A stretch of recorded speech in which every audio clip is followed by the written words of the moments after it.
This is Mac OS Ken. Smartphones, iPhones, and AI. Belkin recalls an Apple Watch charger. And Wallace and Gromit take over Battersea Power Station. It is Monday, the 2nd of December, 2024. I'm Ken Ray, and this is news from Mac OS Ken. Brought to you by yours truly and sponsored by 1Password Extended Access Management, your solution for MDM and identity and access management. Learn more at onepassword.com/macOSCan. This show is also supported by people like you, patrons through Patreon. Find out more and add your support at patreon.com/macOSCan. In terms of growth for smartphones, this year was Android's year, according to the latest from IDC. Next year, though, iOS will prevail. A release from the market tracker midweek last week said smartphone shipments worldwide are forecast to grow 6.2% year-over-year in 2024 to 1.24 billion units. Two major contributors are called out for that growth: easier compares thanks to 2 years of steep declines, and inexpensive Android phones. That said, growth was held back by lengthening refresh cycles and headwinds from a rapidly growing used smartphone market, according to the firm. IDC says rapid growth of 7.6% year-over-year focused in Asia-Pacific, excluding Japan and China, Latin America, Middle East and Africa, and China, primarily in low-end devices, is pivotal to the 6.2% growth this year. In contrast, iOS is expected to grow a modest 0.4% in 2024. It gets better for iPhone next year, though.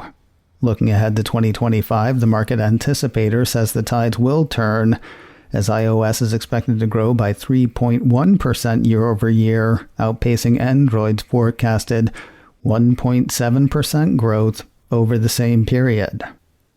Remember how foldables were supposed to kickstart the planet? In Q3, says IDC, foldables declined by 7.4%, even as most of the world's prominent vendors launched new models.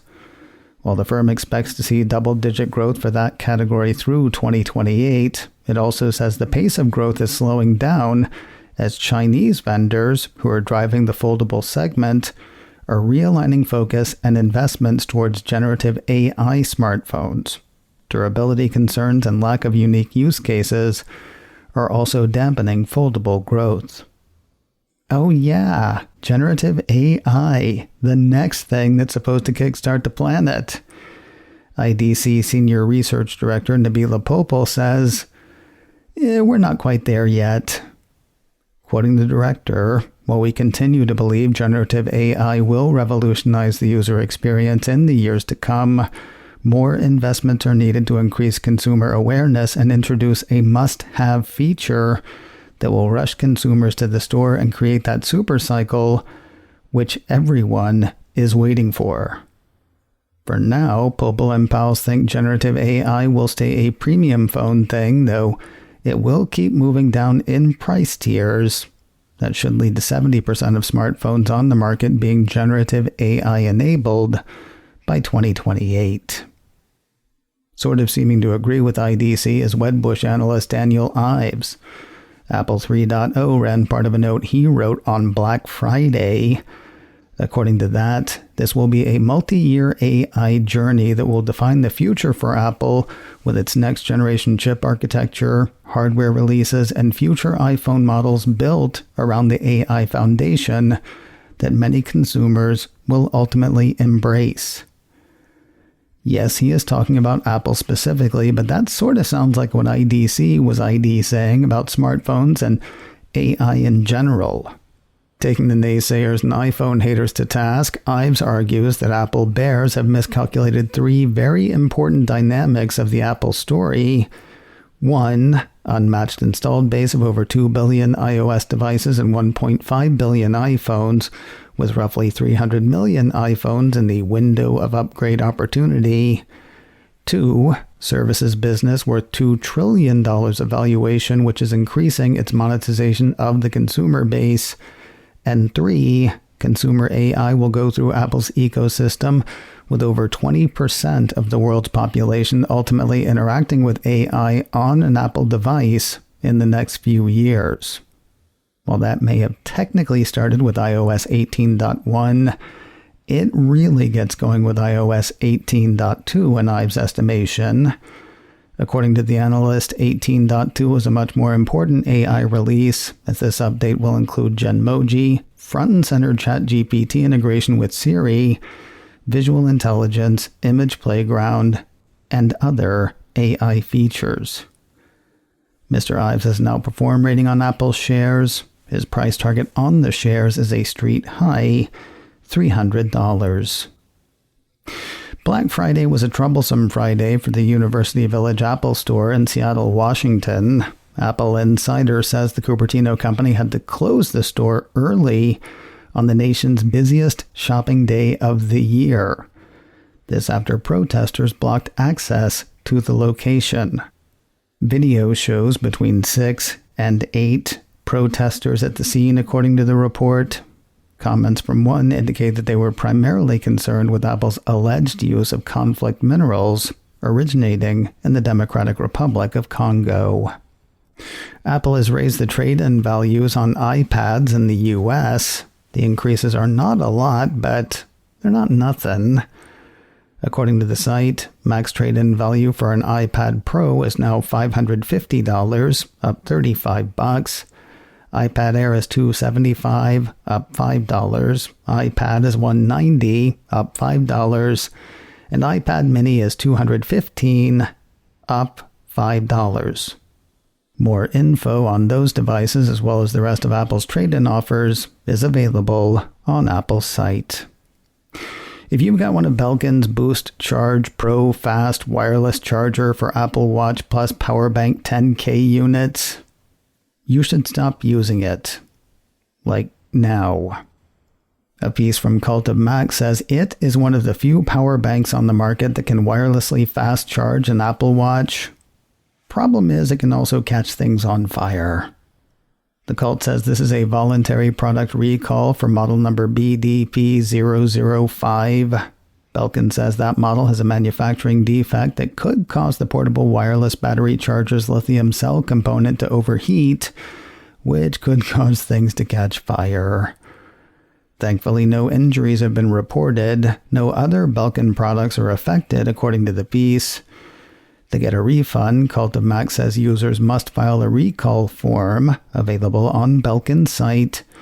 This includes providing your contact information, product serial number, photos of the power bank, and the purchase receipt. No receipt, no refund. Kinda stinks since no safe power bank either. Or, make some noise. If you own the power bank and Belkin refuses your request for a refund, Cult of Mac suggests you contact the company's customer support. More news in a moment, but first a word from today's sponsor, 1Password Extended Access Management. Whether it's marking a path or laying out a process, people won't always work the way you want them to work. They might get the job done, but they may also cut corners in the process. It's probably about finding ways to work that are faster. Nothing wrong with that, unless it puts your business at risk.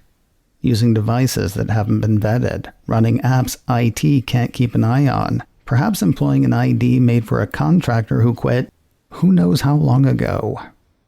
You don't have to stand over their shoulder, but those are the kinds of things that you need to keep an eye on.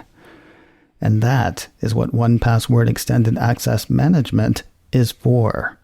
It puts all those unmanaged devices, unknown applications, and rogue identities under your control, making sure every user credential is strong and protected, every device is known and healthy, and every app is visible. 1Password Extended Access Management solves the problems traditional identity and access management and mobile device management miss. It's security for the way people work today.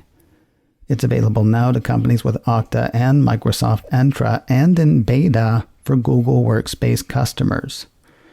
Check it out at onepassword.com/macOSken.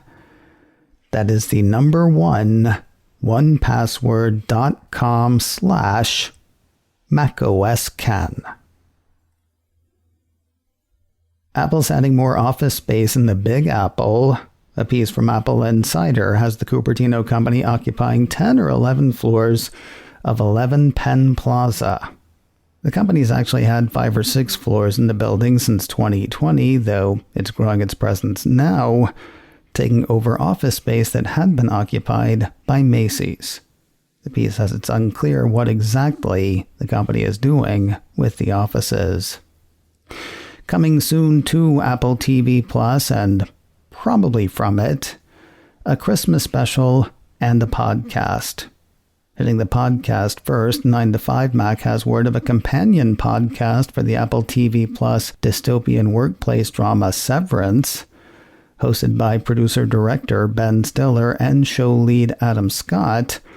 The piece says the podcast will debut on the 7th of January with daily episodes covering each episode of Severance Season 1. The podcast will continue in weekly installments alongside the premiere of every new episode of Season 2 of the show. That'll kick off on Friday, the 17th of January. I had indicated that the podcast is probably from Apple TV Plus. 9 to 5 Mac says the title is produced by Odyssey Podcasts, the same studio that produced the official podcast for Foundation. As for this one, the piece says it's unclear whether the Severance podcast is made in cooperation with Apple and will be branded as an Apple TV Plus original podcast, but it seems likely that is the case. As for the special coming to Apple TV Plus, it's actually already there. Cult of Mac reminds people about the free view of A Charlie Brown Christmas. Folks without a subscription to Apple TV Plus will be able to see the exclusive for 2 days, Saturday the 14th of December through Sunday the 15th, at no cost. For those 2 days, the show will be accessible through the Apple TV app, available for iOS, iPadOS, Android, streaming devices like those from Roku and Amazon, and just about every game console out there, as well as through the service's site, tv.apple.com. Land there on those days, and you can watch the special for free, though, if memory serves, an Apple ID is required. Of course, folks with an Apple TV Plus subscription can watch the special whenever they like, from Christmas to Christmas in July, all the way back to Christmas again. And finally today, Wallace and Gromit are taking over London's Battersea power station. Mac Rumors says the Cupertino company on Friday announced the premiere of a 6-minute stop-motion Wallace and Gromit short that was shot on iPhone. It is called Wallace and Gromit Shot on iPhone. Before Apple took it over, the Battersea power station was probably best known outside of London as the building on the cover of the Pink Floyd album Animals. Mac Rumors says the Wallace and Gromit animation transforms 2 towers into Christmas trees on the side of the building facing the River Thames. Visitors can watch Wallace and Gromit decorate the trees and then snap a selfie in front of the fully decorated trees. Want to make your own stop-motion videos?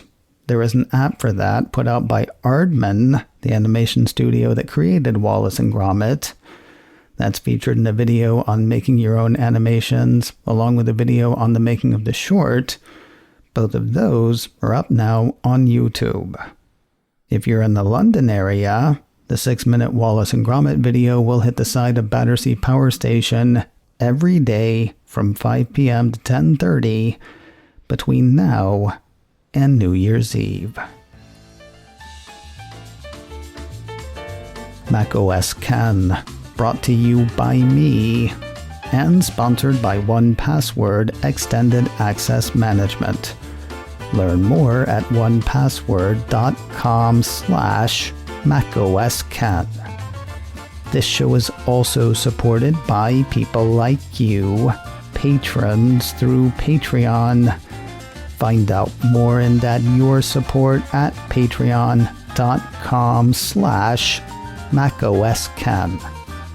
Advertising handled by Backbeat Media, online at backbeatmedia.com. You can reach me a couple of ways. Info at macosken.com or call 716-780-4080. Until next time, that is news from macOS Ken. I'm Ken Ray.